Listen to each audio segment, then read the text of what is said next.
On repart. Donc, vous avez des bonnes résolutions, pas des trucs personnels. Je vais vous laisser vivre tranquille.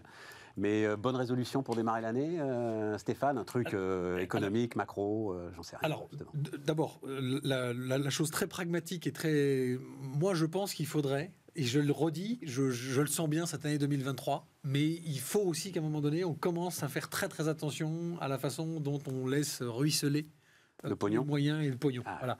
Donc je suis obligé de faire le mec pas drôle, mais je commence, alors que jusque-là, je faisais partie des gens qui disaient qu'il était important de soutenir les pans. Je me dis, il y a un moment donné, on en parlait sur les créations d'entreprises, ces entreprises zombies, ces entreprises fantômes, et c'est l'entrepreneur, ça brise le cœur de dire un truc comme ça. Il y a un moment donné, il va falloir commencer peut-être avec les boulangers, c'est mal barré là. Tu vois, voilà, et je te dis ça parce que j'ai eu ce sentiment-là lorsque j'ai vu le chèque baguette là pour le j'ai vu début de le camarade l'année, de Nicolas qui avait remis son col roulé hier pour nous annoncer ça.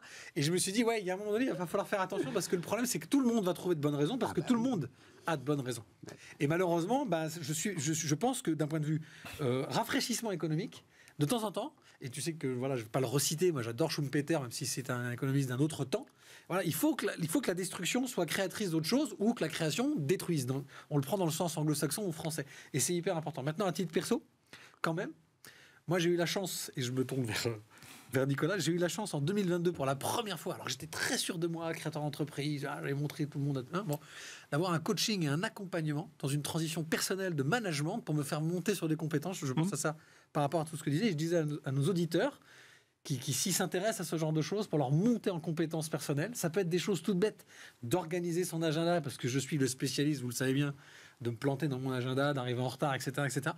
C'est quelque chose que je souhaite à tout le monde pour 2023. Penchez-vous sur des choses qui pour moi étaient... Un coup de coaching. Ouais, mais ça peut être du coaching très... C'est un coup, c'est un investissement. Ouais, c'est un investissement. Non, je disais un coup, c'est oui, un coup, c'est OIP, voilà. Mais c'est un vrai investissement. Parce que moi, j'y ai trouvé beaucoup de plaisir. J'ai toujours pas fini. Très bien.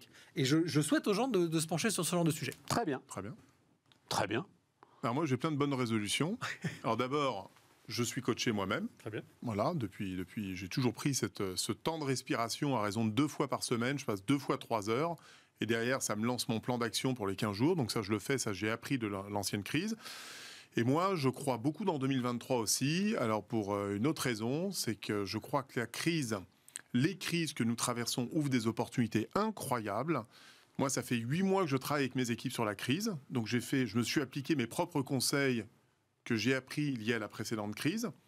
D'abord, j'ai beaucoup emprunté auprès des banques en 2022 parce que j'avais un bon bilan, mais je n'avais pas besoin d'argent. Donc, j'ai emprunté. Et à l'heure où je parle, les caisses de Valumène sont pleines. Voilà, elles sont pleines. Deuxièmement, j'ai travaillé sur tous les secteurs de pointe liés à la crise qui pouvaient justement permettre l'industrie, la défense, la biotech, certain nombre de secteurs que j'ai jugés prioritaires. Ça fait 8 mois qu'on travaille ces secteurs pour générer notre croissance et notre développement sur 2023. Et la troisième action qui est pour moi fondamentale et essentielle, c'est la préparation de mes propres équipes. Ça fait 9 mois que je dis à mes équipes, ça va être difficile, il va y avoir des creux de 10 mètres, c'est maintenant qu'on va voir si vous êtes bon. Et c'est maintenant qu'il faut se préparer à affronter la tempête. Et c'est dans la tempête qu'on verra les meilleurs s'en sortir en 2023. Donc personnellement, c'est mes résolutions et je suis très optimiste pour 2023. Je ne crois pas du tout aux creux de 10 mètres. Il n'y a pas de raison que tu aies des creux de 10 mètres. Ça dépend où tu es. Ça dépend où tu es, dans quel secteur. Parce que je peux dire que tu as des secteurs là, en ce moment, on accompagne, nous, on a quelques managers de transition à les directions générales dans les entreprises, je peux dire dans l'industrie, je peux dire que les creux, c'est très compliqué, là. Voilà. Non, j'ai un groupe qui fait 600 millions, qui fait tout son chiffre d'affaires aujourd'hui. Écoute, le chiffre qu'on donnait hier, parce qu'il y a des cas particuliers, et évidemment, c'est ce cas particulier qui t'appelle. Mais le chiffre, parce que quand même, il faut en revenir là. Le chiffre, c'est 8% aujourd'hui. 8% des industriels sont soucieux sur la hausse de l'énergie. Je donnais les chiffres hier. Un tiers des industriels, si tu enlèves ces 8%, donc il en reste 92, un tiers d'entre eux pensent qu'ils vont pouvoir jouer sur leur marge, et 2 tiers d'entre eux pensent qu'ils vont pouvoir répercuter dans les prix les hausses de coûts qu'ils doivent encaisser aujourd'hui. Le problème, Stéphane, c'est que c'est la photo d'aujourd'hui. C'est-à-dire que je pense, ce qui fait la différence aujourd'hui des crises que nous traversons, Enfin, c'est la photo d'aujourd'hui avec les gars qui sont quand même... Oui. Ça fait 3 mois que ils ont pu prendre la mesure de ce qui se passe, quoi, tu vois. La crise qui peut nous tomber dessus dans 4 mois, dans 6 mois, on ne sait pas d'où elle peut venir aujourd'hui. On voit bien qu'aujourd'hui, il y a une espèce voilà, il y a des choses qu'on ne maîtrise pas. Enfin bon, pas beaucoup de personnes avaient prédit qu'on allait vivre la Covid-19 à ce niveau-là, si vous voulez. Bon, si, on va nous ressortir quelques discours de Bill Gates, effectivement, qui avait annoncé qu'un jour ça arriverait. Bon... Mais globalement, le plus important, c'est de préparer les entreprises, mais surtout de préparer les équipes.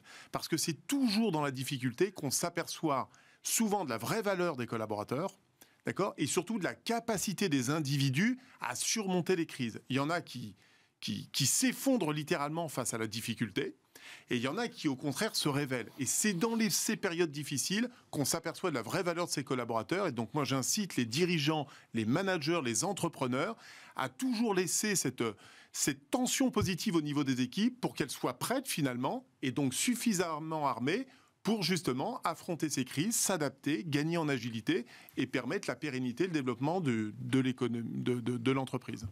Aziz. J'ai 2 résolutions. Une business sur ma société d'investissement immobilière spécialisée dans les QPV. Un challenge sur 2023 pour moi, c'est de convaincre les banquiers qui n'ont pas l'habitude de voir des sociétés d'investissement spécialisées sur ces territoires, de leur expliquer que acheter des bureaux de petite surface et les mettre en location à des TPE, PME locales, c'est pas plus risqué que de le faire dans le 8e. Et on a un track record pour ça. C'est très compliqué parce qu'ils ont des tableaux Excel et du scoring où il faut justifier avec un track record de 20 ans. Tu continues à expliquer malgré tout qu'il faut quand même qu'on puisse utiliser ce levier de l'immobilier pour développer ces territoires. Et puis mon challenge sur quartier d'affaires, c'est de faire en sorte qu'on puisse un petit peu se tourner, mais avec un regard économique, par le prisme économique sur ces territoires. Le social, l'action sociale, c'est très bien, on en a fait, il faut continuer. Par contre, il faut maintenant, et ça devient urgent, qu'on regarde ces territoires à travers le potentiel économique et les aider à émerger. Et puis, c'est ce qu'on propose à travers Quartier d'affaires. Il va falloir évangéliser tous les acteurs et toutes les parties prenantes. Donc, voilà pour moi la résolution, c'est évangéliser le banquier et lui expliquer qu'il faut qu'il investisse et qu'il prête. Si tu peux l'évangéliser pour tout le reste. Mais c'est une petite holding, en fait, ton histoire. C'est-à-dire, les deux sont liés, Aziz. Mais c'est oui, voilà. tout ce que j'ai toujours fait était lié, c'est Focus Banlieue. Oui, mais c'est intéressant. À partir du moment où tu fais quartier d'affaires, le sujet, c'est aussi d'avoir des locaux qui soient adaptés au développement moderne des entreprises. Il y a du foncier à ne plus savoir quoi en faire dans ces territoires, pour X raisons. On parle souvent de ces territoires en disant il y a des problématiques de logement. Il y a une loi SRU qui est votée, il faut 20% de logements sociaux, etc. Je n'ai jamais entendu un homme politique dire il faut 20% de cette zone réservée à de l'activité économique, 20% de cette zone réservée à des bureaux, 20% de cette zone réservée à des hangars, de la logistique, etc. Donc il faut inverser le truc. Oui, il faut tout ça. Bien sûr qu'il faut loger les gens, bien sûr qu'il faut du transport, bien sûr qu'il faut de l'éducation et de la santé, mais il faut aussi des boîtes, des gens qui viennent s'implanter, qui s'implantent, qui développent leur business, qui payent de la recette fiscale pour pouvoir financer tout ce réseau et cette couverture sociale. Bref, il faut des gens qui soient à la production pour qu'on puisse aider ceux qui en ont besoin. Et pourquoi passer que par les banques, Aziz ? On a un petit peu d'equity, mais l'immobilier tout en cash... Pour le coup, lui, effectivement, là... c'est compliqué, hein. Ça dépend du rendement, il y a peut-être y réfléchir. Ah tu te dis, du family office qui cherche un petit peu de diversification, c'est intéressant. Faut peut-être y réfléchir. Je rêve où Jean-Nicolas va investir chez moi, c'est bien ça. Écoute, je démarre bien l'année. Non, mais en plus, très sérieusement, ça rentre dans un bilan RSE, ça. Ah oui, ouais oui. C'est pour ça que je pense que ça mérite d'être creusé. On va se faire un déjeuner, Aziz. Voilà. C'est super, j'invite tout le monde à venir chez Bismarck. Ça, c'est un truc que je regrette de ne pas avoir fait sur 15 ans. Les rencontres, en fait, qui se sont faites grâce au creuset de ce qu'on fait, là, de ce qu'on faisait à Business, de ce qu'on fait ici. Et c'est sûr qu'il y aurait des histoires formidables à raconter. Il y a un livre à faire. J'en sais rien, je ne sais pas un livre, mais en tout cas, quelques histoires à raconter. Bon. Oui, alors, donc les retraites. Parlons un petit peu de retraite, emploi, tout ça, là. Donc ça, c'est Bertrand Martineau qui est avec nous lundi, qui m'avait parlé de ce sondage, et donc il me l'a envoyé, et vous allez le voir. Sur donc c'est vrai que les chiffres que j'avais étaient pas les bons sur la façon dont les Français regardent cette réforme des retraites. C'est assez désespérant en fait. Donc c'est en fait un sondage régulièrement fait par Elab pour l'Institut Montaigne. Enfin désespérant, oui, j'assume désespérant. En fait, plus on en parle et moins les Français sont convaincus de la nécessité de relever l'âge légal. Bah, oui. Voilà. Ça recule en fait. Tu te dis à un moment on va comprendre quoi. Non. Non, et collectivement, on comprend de moins en moins. Bah, évidemment, parce qu'à 65 ans, tu as 65% des gens qui n'ont pas de job. Non, alors bon. Enfin, tu connais le sujet. Oui, mais tu sais, ce que tu dis est faux. Mais alors, ce sera pour la prochaine fois, je te ramènerai je te ramènerai un taux d'employabilité qui est plus tu montes, plus est faible, mais le sujet... Non, cette idée de plus de la moitié des seniors partent, qui prennent leur retraite, sont au chômage, est une idée totalement fausse. Voilà, totalement fausse. Je dis pas forcément chômage. Je crois que c'est 14-15%, je ne voudrais pas dire de bêtises, mais 14-15%. Et ensuite, tu as... Bon, alors, pour le faire très rapidement, notre problème aujourd'hui, il est sur 60-65 ans. C'est-à-dire qu'on regarde 55-65 ans au global et on dit « Ah, on a un problème ». C'est faux. En fait, on a un problème sur 60-65 ans, problème qui se réduit au fur et à mesure où on augmente l'âge légal. C'est-à-dire c'est la poule et l'œuf, tu vois. Bien sûr. Et la réforme de 2010, en passant l'âge légal à 62 ans, a fait que mécaniquement, les gens se sont mis à travailler plus, les directions RH réfléchissent différemment, etc. Et donc mécaniquement, on travaille plus longtemps. Donc reculer l'âge légal aura le même effet, même si dans la période de transition, ça risque... Moi, je me souviens, il y a 10 ans, j'avais fait à l'époque... non, mais tu trouves personnellement quoi, toi? Que c'est une connerie de se battre pour ce sujet? Parce que... D'augmenter l'âge légal? Ouais, de passer à 64 ou 65 ans. Économiquement, c'est irrémédiable. Je rappelle qu'il y a 10 ans, on a... Enfin, non, c'est pas irrémédiable. Alors, il y a 10 ans, moi, j'avais fait 2 propositions. À l'époque, quand on avait travaillé dans le cercle... nous, citoyens, là même Entreprendre pour la France. Ouais, c'était mon premier mouvement de l'époque. Ouais. On avait travaillé sur ces 2 sujets. La première proposition que j'ai faite, j'ai dit, je ne comprends pas qu'on n'indexe pas les cotisations et l'évolution. On fait la démographie, on prend 20% de la population chaque année. Tu augmentes ton espérance de vie. Il faudrait d'abord que ce soit indexé sur l'augmentation de l'espérance de vie. Comme ça éviterait déjà de renégocier tous les 5 ans, tous les 10 ans, tous les 20 ans. Je ne comprends même pas qu'on n'ait pas eu cette idée-là. Ça éviterait déjà tous ces débats. Et le deuxième sujet, moi, que j'avais évoqué, c'est que dans le monde du travail et des ressources humaines que je côtoie depuis 25 ans, j'aurais bien bâti un système qui fait que nos charges sociales soient plus fortes quand on est en pleine activité, quand on a 35, 45 ans, qu'on paye, parce qu'on sait bien que les seniors, ils gagnent de plus en plus, et à la fin, c'est le coût qui coûte très cher. Qu'un senior aujourd'hui à 55, 58, 60 ans, ça coûte très cher, parce qu'on a le même coefficient donc de charge. Donc moins de charges pour les seniors. Je ferai quelque chose de dégressif, c'est-à-dire qu'après, plus tu avances dans l'âge, plus tes cotisations diminuent pour que le coût... Ça n'existe pas déjà, ça? Ben non, aujourd'hui, ça n'existe pas. D'accord. Et notamment qu'il y ait un système de parrainage entre un senior et un jeune. Le jeune coûte moins cher. Et ça a été tenté, on en parlait hier, ça n'a absolument pas marché. Contrat de génération, ça s'appelait.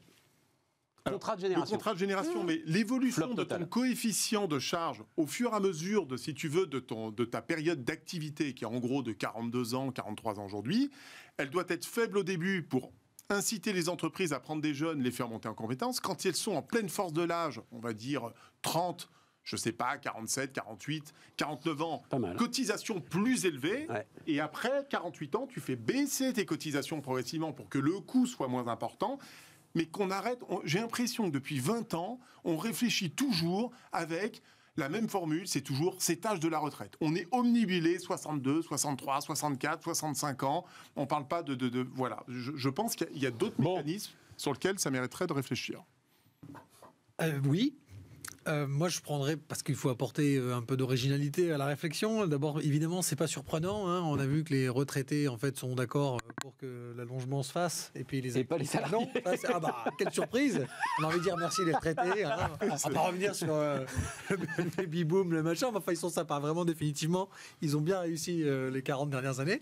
C'est une génération qu'on aime, sont nos parents.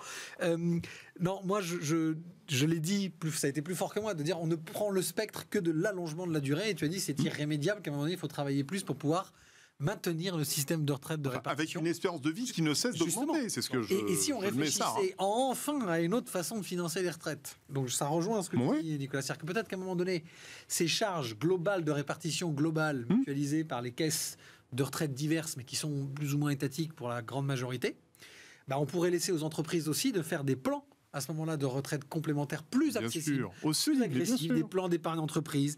Moi, je suis le premier à dire que les Français ne sont pas assez capitalistes, ils ne sont pas assez actionnaires de leur propre entreprise. Quand tu vois le montant qu'il y a sur des fonds euros d'assurance vie, 1200, 1300 milliards, peut-être 1350 en ce moment, et qu'en face, tu as à peine 400 millions, tu vois, qui sont posés sur des plans d'épargne d'entreprise, c'est lunaire. Et avec donc des dispositifs de fiscalité très attractifs. Donc ça irait dans ton sens. Oui, bien À un sûr. moment donné, les C'est entreprises... déjà quand même massivement la Oui, mais fiscalité. là.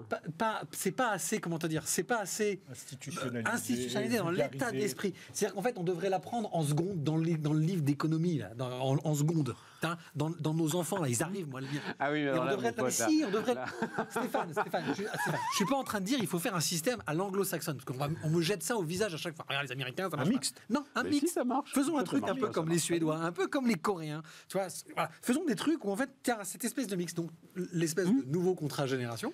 Enfin, Bon, donc attends, parce que ma question c'était quand même, est-ce que là ça vaut le coup d'aller, là ils vont à l'affrontement ou pas à l'affrontement? Est-ce que ça vaut le coup d'aller à l'affrontement? là, à court terme, Il faut y aller, là. Il faut y aller, ils n'ont pas le choix, il faut y aller. Oui, mais Ça, et toi tu soutiens le bah, truc? bien sûr qu'il faut y aller, parce que Bon. de toute façon, ça va dans le message que j'ai passé pour 2023. Il faut resserrer Oui. un peu la vis là. Oui. Sinon, on va trop prendre l'habitude tous d'aller réclamer à papa État de payer sûr. pour nous, quoi. Aziz? Moi, au vu des chiffres reportés et avancer un petit peu l'âge, je trouve ça cohérent avec le rallongement de la vie. Maintenant, je suis plutôt comme Stéphane, c'est think out of the box. Oui. Ouais. C'est penser, essayer de voir. Ouais, vous n'avez pas tort là-dessus. C'est un modèle qui a peut-être fait son temps. Ouais. Faire un truc 2 voire 3.0 en essayant de réfléchir à un mix qui puisse convenir à tout le monde. Ne pas oublier ceux qui travaillent aussi sur la pénibilité et ceux qui ont des boulots pas simples. C'est évident. Mettre sur la table et de manière franche, voire un peu viril, les régimes spéciaux. Et quand je dis régimes spéciaux, je ne pense pas à la SNCF, je pense aussi à nos élus. Un député sur sa retraite. Ouais, oui, mais c'est le symbole. Tu peux pas demander une forme de justice et avoir des exceptions où les mecs se gavent un peu sur... ah oui, pour moi, un député... tu sais combien touche un député après avoir été élu 5 ans sur sa retraite? C'est pas ma retraite ou la tienne. 5 ans. C'est un autre sujet, ça. Ah, bah, Parce que c'est moi, un je autre trouve sujet, mais non, je trouve qu'ils gagnent tout pas ça- assez les députés, mais non, moi, mais- si tu veux tout savoir. Donc, c'est un autre Je suis sujet. d'accord. Ah oui, je trouve qu'ils gagnent pas assez. Ah, tu trouves qu'ils gagnent pas assez? Ah oui, ils gagnent pas assez. Un député, Ah bah, heureusement qu'ils sont en pas... France- Je vais être violent. Heureusement qu'ils sont pas payés au résultat. mais justement, les deux sont liés. Justement, ça Les deux devrait- sont liés, mon vieux, Ouais, comme pour les profs. Les deux sont liés. Les deux sont liés. Bah, Tu les peux profs, pas c'est avoir encore autre chose. Non, Non, tu peux pas. il y a un vrai sujet. Non. If you pay peanuts, you get monkeys. Oui, Tu bah, peux pas avoir les meilleures compétences. Là, tu si payes t'acceptes et t'as pas des de- monkeys. Non, tu payes 5, pas 6, assez. 7 000 balles. Mais c'est rien C'est à côté rien de du ce que tout. sont payés les parlementaires américains. À ce moment-là, tu peux te permettre d'avoir des cabinets de 10-20 personnes. À ce moment-là, tu réfléchis vraiment à la fabrication de la loi. T'es pas dans une soupente, parce qu'il faut voir dans quelles conditions ils bossent, les députés. Je t'emmènerai, si tu veux, un jour Je rue de connais l'université. l'Assemblée par Tu te retrouves- cœur. Bah alors, tu te retrouves dans une soupente avec 3 pauvres gars qui sont payés au lance-pierre parce que t'as pas les moyens de les payer plus. Et avec ça, Bien sûr. tu fais la loi de la 6e puissance économique du monde. C'est pas possible. Parce que tu penses Et donc, vraiment ça veut que dire ce sont que tu les laisses- députés qui font la loi. Ah ben, Ce sont eux qui font le jus c'est de notre crâne. constitution. Mais hein. c'est devenu des C'est notre comités constitution. théodules, on te balance ce que tu dois voter, ce que tu dois Eh pas ben, voter. justement, arrête. Aziz. Mais non, depuis va au bout de toujours. ta démarche, C'est pas- va au bout de ta C'est logique. depuis toujours. C'est depuis toujours. Mais c'est depuis toujours, c'est la perversion de la Ve République. Et donc c'est les cabinets, c'est l'exécutif qui est aussi le Vous leur législatif. trouvez des excuses. C'est au cœur de Vous tout. leur trouvez des excuses. Non, Des élus, c'est fait peux- pour nous non, changer la Aziz. vie, pour qu'on vive mieux. Est-ce que vous avez l'impression que depuis Donne-leur les 30 ans, moyens de le faire. Ils les ont, les moyens. Non. Regarde. Non, non, Aziz, Aziz, moi je te ils ont- donne mon expérience personnelle, parce que moi j'ai fait un peu de politique, puis on Ouais. dans les mêmes mouvements.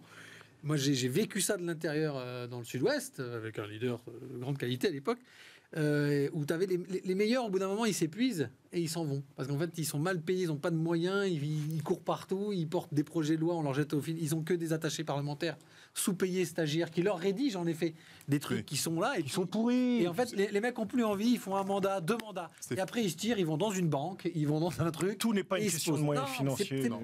Par C'est de contre- réallocation. par des contre, je vais moyens vous dire, financiers. On n'est pas en train de dire qu'il faut augmenter que eux. On est en train de dire. Expliquer qu'il faut si- augmenter les c'est- députés. non, Mais c'est comme bien les profs, c'est sûr. comme les profs. Mais Tu il faut veux les des bons stages. catastrophe. Mais là, tu es dans le slogan, Aziz. Tu es dans le slogan. Je suis pas dans le slogan. Alors qu'en fait, je suis un au fond, contribuable. toi, tu penses la même chose. Non, je suis un contribuable qui investit dans le service public et qui voit qu'il n'en a pas pour son argent. C'est rien. Les frais de fonctionnement de l'Assemblée, au regard des 400 milliards, 450 milliards des dépenses de l'État, c'est rien. Bien sûr. C'est rien du tout. Et là, tu te fais une vraie fabrique de la loi. Là, tu peux peut-être changer les choses. Mais Aziz, c'est comme ça que tu te retrouves avec Bernard Tapie, ministre de la Ville, qui connaissait quoi et qui a fait quoi en vrai. On se retrouvait avec des gens opportunistes qui Il est resté que pour 40 jours. Hein. Bon. Non, mais tu as compris ce que je veux dire. Oui. Que pour l'image et que pour le coup politique. T'as pas des gens. Bon, je ne serai pas d'accord. Il y a 5 ans, j'avais dénoncé ces chiffres d'il y a 5 ans. J'avais fait l'audit justement. Est-ce que vous connaissez le salaire moyen des fonctionnaires de l'Assemblée nationale? Le salaire moyen, mensuel, net. Pas les députés, les fonctionnaires. Des fonctionnaires de l'Assemblée nationale. Okay. Ah, mais les députés ne sont pas fonctionnaires, hein, donc non, pas les députés. Non, d'accord. Je sais Bon, pas. Je vais vous donner, je vais donner les chiffres tout de suite. Accrochez-vous. 6 500 € net par mois, payés sur 15 mois. Pour l'huissier, c'est 90 000 € pour la personne qui est à l'accueil au 152 rue de l'université. C'est le salaire moyen. Ce que je veux dire par là, c'est qu'à un moment donné, soit ils sont surpayés, soit nos députés ne sont pas assez payés. Mais il y a un problème quelque part. Il y a un truc qui ne va pas. Voilà. C'est pour vous montrer quand même l'exemple. Pour vous la faire courte, pour moi, je pense qu'on n'en a pas pour notre argent. Voilà, pour vous la faire courte. Ce qu'on met et ce qu'on a en retour, il n'y a pas assez. Et les députés, tu peux m'expliquer qu'ils sont mal payés, les pauvres, ils dorment dans leur réduit. C'est pour ça que tu as de la tricherie, Aziz. Etc. Le taux d'absentéisme à l'Assemblée nationale, leur implication locale. Enfin bon, si... ils faisaient correctement leur boulot, ça se verrait au quotidien chez les Français et chez les entrepreneurs. Et on est là, d'ailleurs, on en bas. Tu prononces des mots. C'est exactement comme si moi je me mettais à parler de la banlieue. C'est exactement comme si moi je me mettais à dire, franchement, avec le marché de l'emploi aujourd'hui, ceux qui sont encore au chômage, ils l'ont bien cherché. Et les moyens qu'on a mis. Les mecs qui se lèvent pas le matin, tu vois, sont des mots, Aziz. Et j'ai trop de respect pour toi pour. Parce que ce que je viens de dire, on passe notre temps à en débattre ici. Les conséquences de leur non-travail, c'est des chiffres économiques, c'est l'emploi, c'est le chômage, c'est la situation de la santé dans les hôpitaux. C'est ça le résultat du fruit de leur travail. Contre, tu vis mieux? T'attends quoi d'un élu? Bon, allez, arrêtons là, on tourne en rond. Arrêtons là, c'est rien. Mais je t'assure, renseigne-toi comme tu es capable de te renseigner sur le travail parlementaire. Et peut-être que tu changeras d'avis. On dit un mot d'Elon Musk là, quand même, parce que notre petite saga Elon Musk, là, l'année se termine et l'année reprend. Il s'est pris combien? Il s'est pris 12% dans la vue, je crois, hier Tesla. Moi, ça m'intéresse. 70% surtout depuis 6 mois.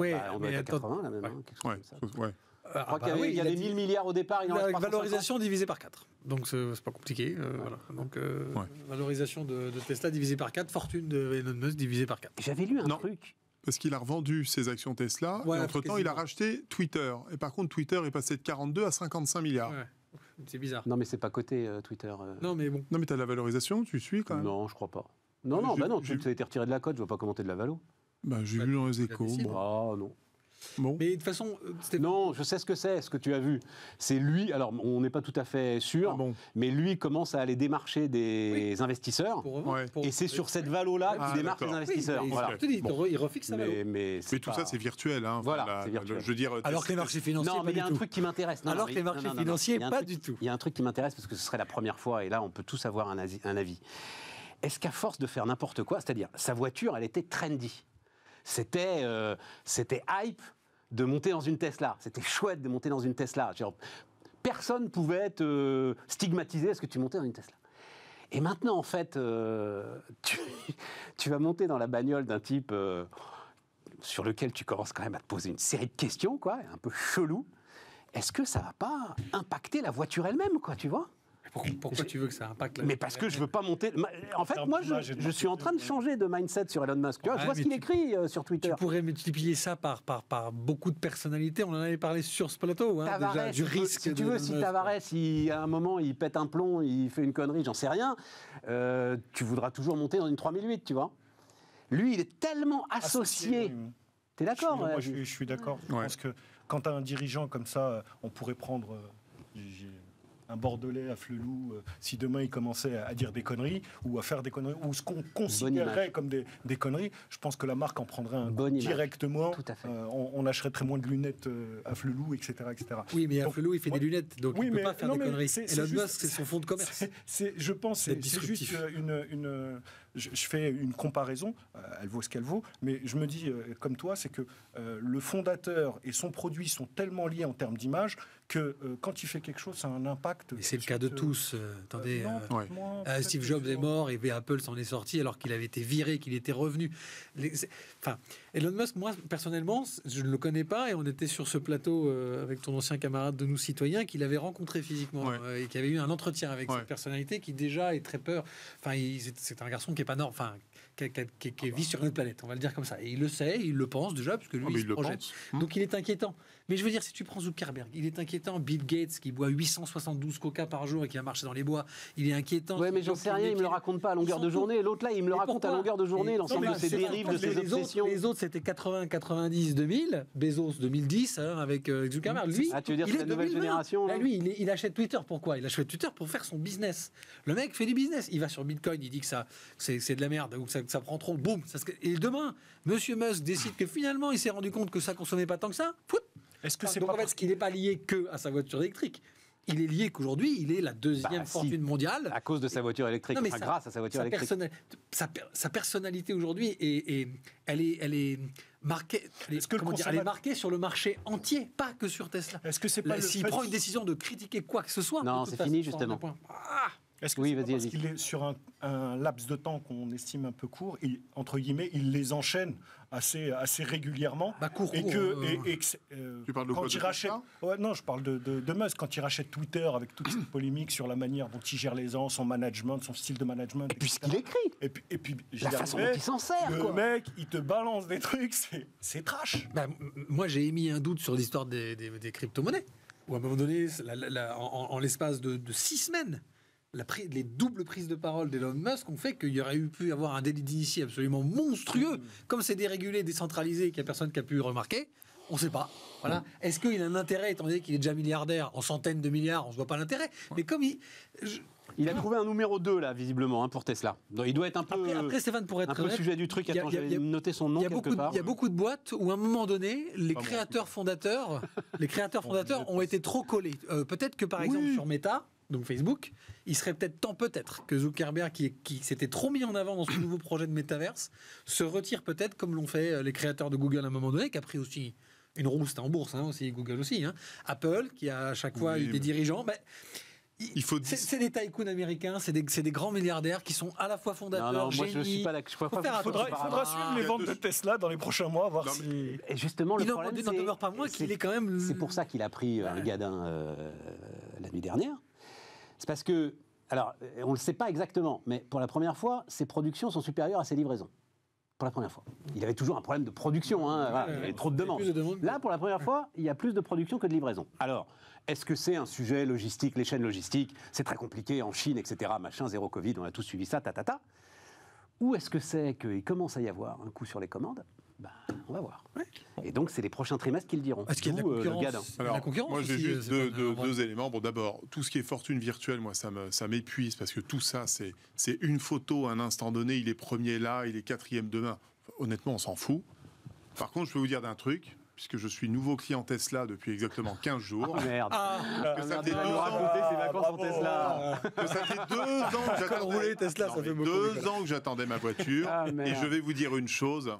Sa voiture est géniale, évidemment, comme tout le monde le dit. Et j'ai compris le succès de Tesla maintenant, c'est qu'en fait, le gars, il a construit le soft, et ensuite, il a rajouté 4 roues et une carrosserie. Il n'a pas construit une voiture, il a construit un jouet. Vous l'avez compris avant de monter dedans, quand même, parce qu'il y a un moment qu'on le raconte. Putain, ça. Non, mais là, ce qui vient de sortir, c'est exceptionnel. Franchement, c'est exceptionnel. Bon, super. Il a fait pour Tesla. Non, mais il a fait comme Steve Jobs avec le téléphone. C'est-à-dire qu'il a créé un outil d'entertainment avant. Ouais, les gars. C'est l'iPhone, en fait. Oui, non, mais c'est ça. Un iPhone on the wheel, ça fait 5 ans qu'on le dit. Non, mais je veux dire, il a le même risque de se retrouver face à un Samsung avec même Renault, Toyota, ces grands constructeurs qui s'améliorent, mais même Mercedes, BMW sur l'électrique commencent à arriver très fort aussi. Donc ils ont compris maintenant qu'il fallait faire un jouet. Il s'appelle Tom Zhu, le nouveau numéro 2. Le gars a quand même un sacré parcours. Hein. Né en Chine, études aux États-Unis, passeport néo-zélandais. Voilà. Bah, un peu comme Elon Typiquement Musk. pour Elon Musk. Pas mal. Hein. Ouais. Elon Musk est né en Afrique du Sud, nationalité américaine, Il a beaucoup travaillé au Canada aussi. Ouais, tout à fait. Non, il est peut-être temps qu'il ait quelqu'un qui le temporise un peu. Parce qu'il est spécial. Quoi. C'est pas un mon génie. préféré, moi je préfère Bezos. Moi. C'est un Je génie. préfère Amazon, moi. Et comme tout toi, tu génie, préfères il a Amazon. Moi, connu. je préférais le mec qui était dans son bureau tout seul et qu'il y croyait déjà il y a 20 ans. Et qui a encore regardé le prix des chaises de bureau. Mais lui, c'est parce que il lui, c'est ouvre pas. le nouveau headquarter. C'est pas un techos, lui, en vrai. C'est pas un technicien, c'est un businessman, en fait. bien Bezos, sûr. c'est pas un technicien, c'est pas. Bon, on a tout dit, les gars. C'est toujours les moments un peu compliqués dans ces là, c'est qu'il reste 2 minutes. Donc c'est compliqué de démarrer. Alors, est-ce que l'année sera Bitcoin en 2023 Est-ce que l'année. Non, mais ça, c'est notre running gag. Nous, on n'a a jamais eu le temps de parler du donné nos Bitcoin. résolutions. Ouais, mais il a les pas donné. données, Ah, bah, alors, les Céline. résolutions, Moi, j'ai pas de c'était résolution. Ah, bah de pourquoi l'EBITDA. C'est quoi les résolutions Oh non. Ah, Bah, les résolutions de Stéphane Soumier, la France entière, attends. Tu crois que la France entière attend les résolutions de Stéphane Soumier? Recevoir des invités de qualité en 2023. Bon, ça, Ouais, c'est recevoir déjà en 2022. Bah non, mais essayez de faire une boîte rentable. Quoi. Un peu de marge, oui. Non, mais c'est bien. C'est bien. On va se faire un déjeuner, c'est Hein, ouais, bien. ouais. Non, mais tu sais ça. Le sujet, c'est, on sait comment.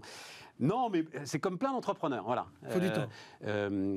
Tu sais ce que tu veux faire, tu sais ce que tu ne veux pas faire, et ce que tu ne feras pas. Et tout le sujet, c'est est-ce que ta rentabilité, en fait, se niche dans ce que tu ne veux pas faire. Bah, bien sûr. C'est le vrai grand défi de l'entrepreneuriat, ça. Hein. Oui, bien sûr. C'est l'un des non-dits C'est de loin d'être simple. l'entrepreneuriat. Hein. ça. C'est loin d'être simple. Hein. L'autre non-dit de l'entrepreneuriat, tiens, je vais le balancer là, c'est quand même qu'il faut se fader un certain nombre de clients des fois. Oh, Bah ouais. hein Bah ouais. c'est... Moi, je pars en Guadeloupe. c'est pas... Oh, bah, ça va. C'est rigolo ou quoi? c'est pas toujours super. Moi, ça va, je poétique. parle de sujets qui sont pas du tout en tension. Toi, tu parles d'argent, de patrimoine, donc les gens sont sympathiques, détendus. Ouais, mais enfin, il y en a quand même des fois qui Ah non, te c'est- rapportent pas mal de chiffre d'affaires. Ah non, mais Et tu t'ennuies énormément ça à avec discuter avec ironie. eux, on est Non, mais d'accord. je dis ça avec ironie. Ah parce que oui, des fois, voilà, t'es c'est 15 dans une pièce. Ah oui, oui. T'as vraiment envie de dire, bon, écoute, t'es gentil. Voilà. On va faire. T'en aurais pas tu dedans, sais mais ce qu'on enfin, va faire Ce sera la dernière émission de Bismart. Ce sera une émission trash Tu balances sur le les noms. business. Tu sais, tu balances tout. Tu lâches tout. Tout ce qu'on n'a jamais pu dire. Tout ce qu'on n'a jamais pu dire, exactement. Ouais. C'est pas encore pour maintenant. Allez, Non. demain une série d'interviews. Tiens, ça va être super intéressant. Tout est super intéressant, mais patron de Microsoft en France. Alors, qui a écrit un bouquin qui est un bouquin intéressant. Et puis surtout, ça permettra de discuter un peu des sujets dont on discute assez régulièrement, souveraineté numérique, etc. Voilà, donc il sera avec nous demain pour discuter longuement. On parlera de retail aussi demain, entre autres. À demain.